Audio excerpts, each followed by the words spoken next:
Nabi menceritakan tentang syaitan yang mendekati seorang hamba ketika dia sudah memulai salatnya. Kata Rasul sallallahu alaihi wasallam, "Aqbal."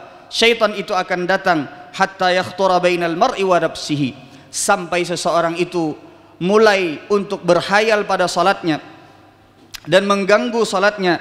Yaqulu udhkur kada wadhkur kada.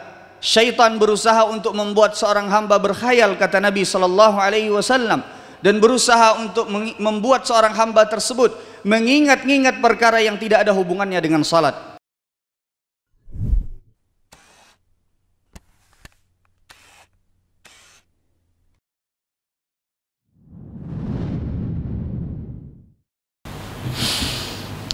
Innal hamdalillah nahmaduhu wa nasta'inuhu wa nastaghfiruhu wa natubu ilayh.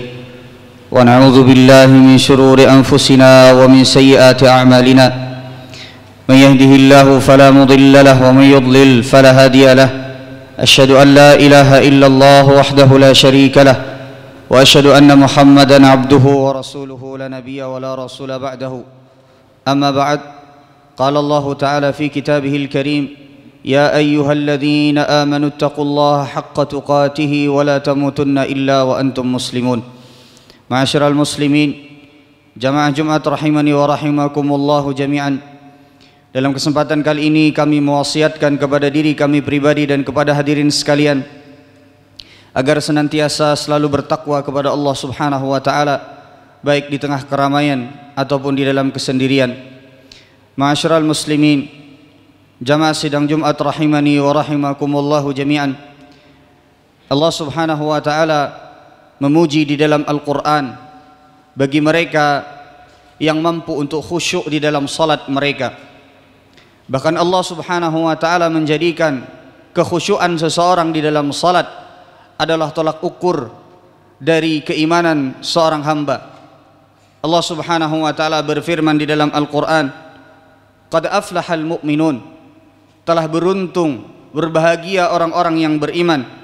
Alladzina hum fi salatihim khashi'un, yang diantara tanda-tandanya mereka khusyuk di dalam salat mereka.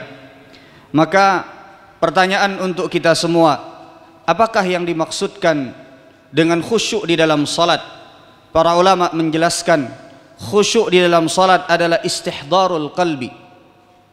Khusyuk di dalam salat adalah seorang hamba menghadirkan hatinya, berfokus kepada bacaan dan gerakan-gerakan salatnya, dan menghindarkan segala sesuatu yang bisa merancukan salatnya, dan menghindarkan segala sesuatu yang bisa mengganggu salatnya.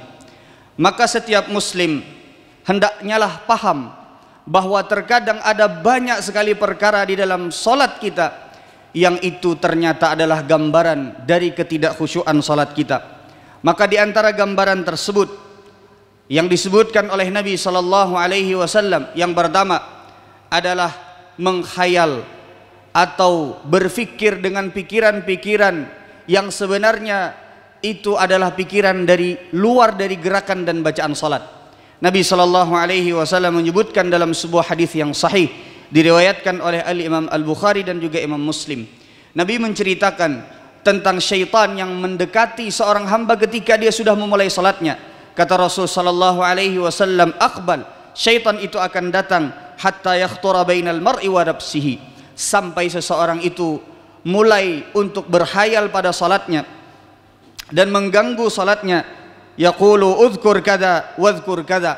Syaitan berusaha untuk membuat seorang hamba berkhayal, kata Nabi sallallahu alaihi wasallam, dan berusaha untuk membuat seorang hamba tersebut mengingat-ingat perkara yang tidak ada hubungannya dengan salat. Yang kedua, di antara gambaran atau bentuk ketidakkhusyuan seorang hamba ketika salat adalah berbicara dengan diri sendiri di dalam hati ketika salat.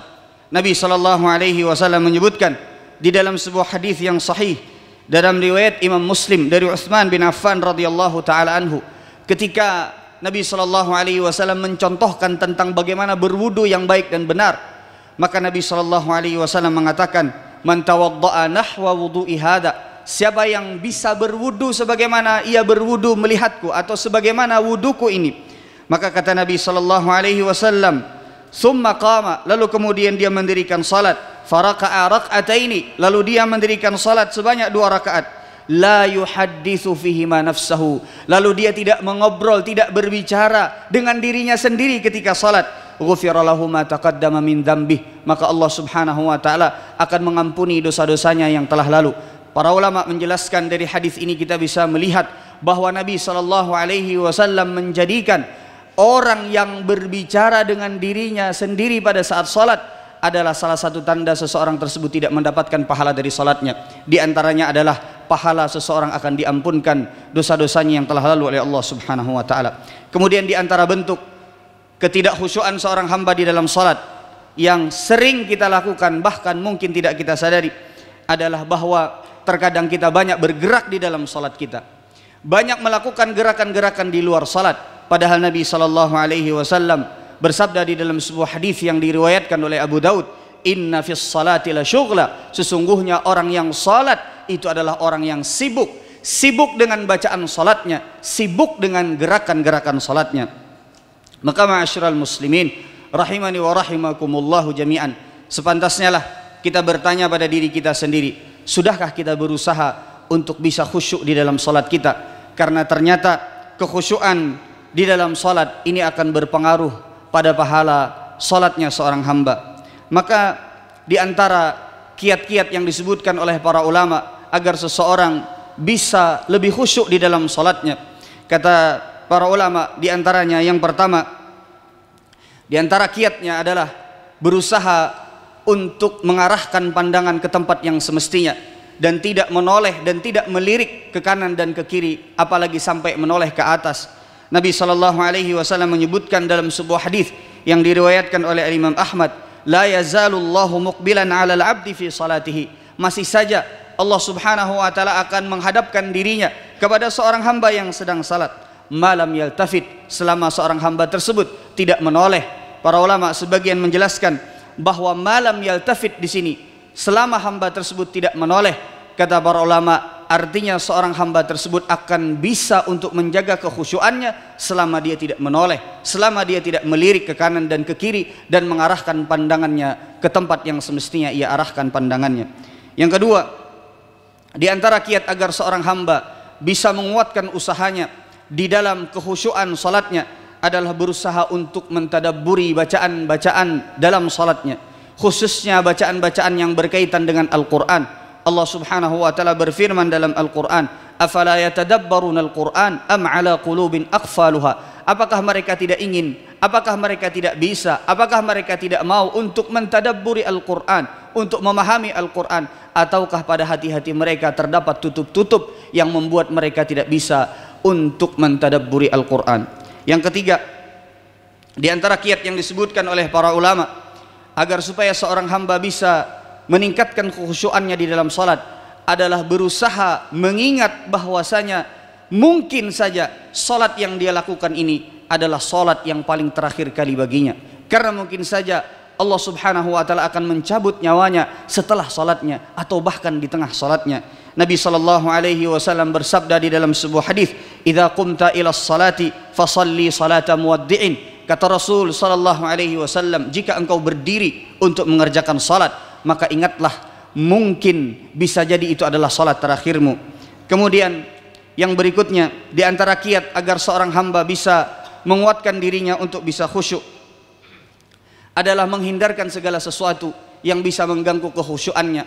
Itulah kenapa Nabi sallallahu alaihi wasallam memberikan gambaran kepada kita semua bahwa apabila kita sedang berhajat untuk makan, atau apabila kita sedang berhajat untuk membuang air kecil atau air besar, maka selesaikan dahulu hajat kita, agar jangan sampai terganggu salat kita karena makanan, agar jangan sampai terganggu kekhusyuan salat seorang hamba karena hajat yang ditahannya. Nabi sallallahu alaihi wasallam bersabda di dalam sebuah hadis yang sahih, kata Rasul, la salata bihadratit ta'am, tidak ada salat apabila makanan sudah dihidangkan, wala huwa yudafi'uhu al-akhbathan, dan juga tidak ada salat bagi seseorang yang sudah hendak membuang hajatnya, baik itu hajat buang air kecil ataupun buang air besar.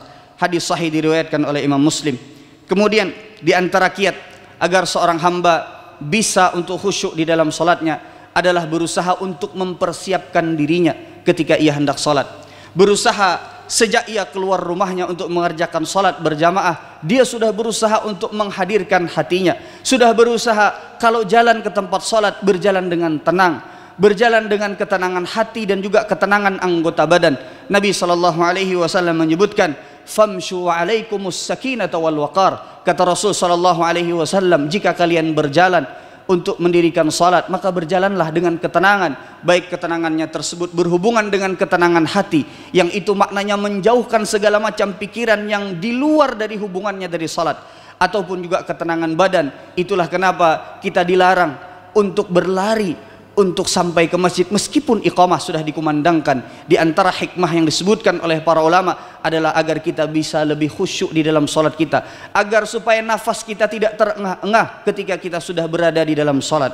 Kemudian di antara kiat yang disebutkan oleh para ulama agar seorang hamba bisa mendapatkan kekhusyuan di dalam salatnya adalah terus berusaha, terus melawan segala sesuatu yang mungkin akan mengganggu salatnya. Mungkin awal kali dia akan kesulitan, tapi jika dilakukan terus menerus, maka insya Allah Allah subhanahu wa ta'ala akan memberikan kekhusyuan pada salatnya. Dan ini janji Allah subhanahu wa ta'ala. Allah berfirman di dalam Al-Quran, walladzina jahadu fina lanahdiyannahum subulana. Bagi mereka yang bersungguh-sungguh untuk melakukan kebaikan, maka sungguh kami akan berikan petunjuk dan jalan untuknya. Maka bagi mereka yang solatnya masih saat ini, atau bagi kita semua yang solatnya masih sampai saat ini memikirkan perkara-perkara yang di luar solat, hutang, kemudian juga hal-hal yang lainnya seperti dagangan dan lain sebagainya, atau pekerjaan yang belum terselesaikan, maka ingatlah perkara-perkara tersebut bisa mengurangi pahala solat kita. Dan berusahalah sekuat tenaga, meskipun pikiran tersebut selalu datang kepada kita, Allah tahu bahwa kita sudah berusaha untuk ingin khusyuk di dalam salat kita, dan Allah subhanahu wa ta'ala akan memudahkan jalan kita. Mungkin di awal kali kita gagal, yang kedua mungkin bisa jadi kita gagal, yang ketiga bisa jadi kita gagal, tapi Allah subhanahu wa ta'ala berjanji bagi mereka yang berusaha untuk mengkhusyukkan salatnya, Allah akan berikan kepada mereka petunjuk sebagaimana yang kita sebutkan tadi di dalam ayat yang telah kita lampirkan. Ma'asyiral muslimin rahimani wa rahimakumullahu jami'an. Semoga Allah subhanahu wa ta'ala menjadikan kita termasuk daripada orang-orang yang mampu untuk bisa khusyuk di dalam salat kita, dan semoga Allah subhanahu wa ta'ala menjadikan kita orang-orang yang bisa menikmati salat kita, sehingga Allah subhanahu wa ta'ala jadikan kita sebagai orang-orang yang beriman, dan semoga Allah subhanahu wa ta'ala menjadikan kita orang-orang yang kelak akan menghuni surga Allah subhanahu wa ta'ala. Aqulu qawli hadha wa astaghfirullah li wa lakum wa lisairil muslimina min kulli dhanb innahu huwal ghafurur rahim.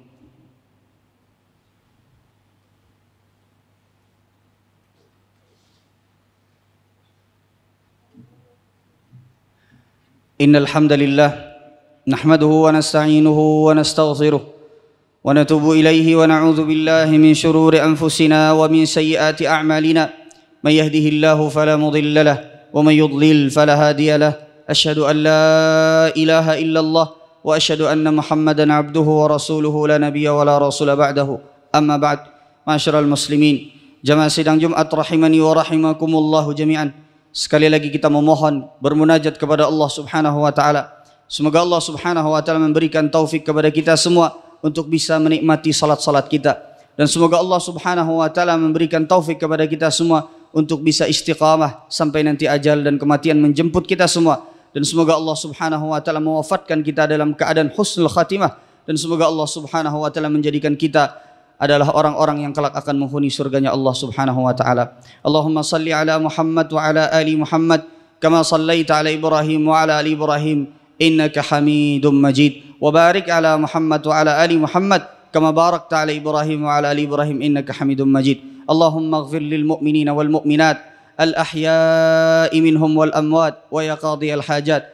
Allahumma inna nas'aluka al huda wat tuqa wal afafa wal ghina. Allahumma arina al haqqa haqqa warzuqna ittiba'ah wa arina al-batila batila warzuqna ijtinabah. Allahumma inna nas'aluka fi'lal khairat wa tarkil munkarat wa hubbal masakin wa idza aradta bi'ibadika fitnatan faqbidna ilaika ghair maftun. Rabbana hab lana min azwajina wa dhurriyyatina qurrata a'yun waj'alna lil muttaqina imama. Rabbana atina fid dunya hasanah wa fil akhirati hasanah wa qina adzabannar. Wa salamun 'alal mursalin walhamdulillahi rabbil alamin wa aqimus shalah.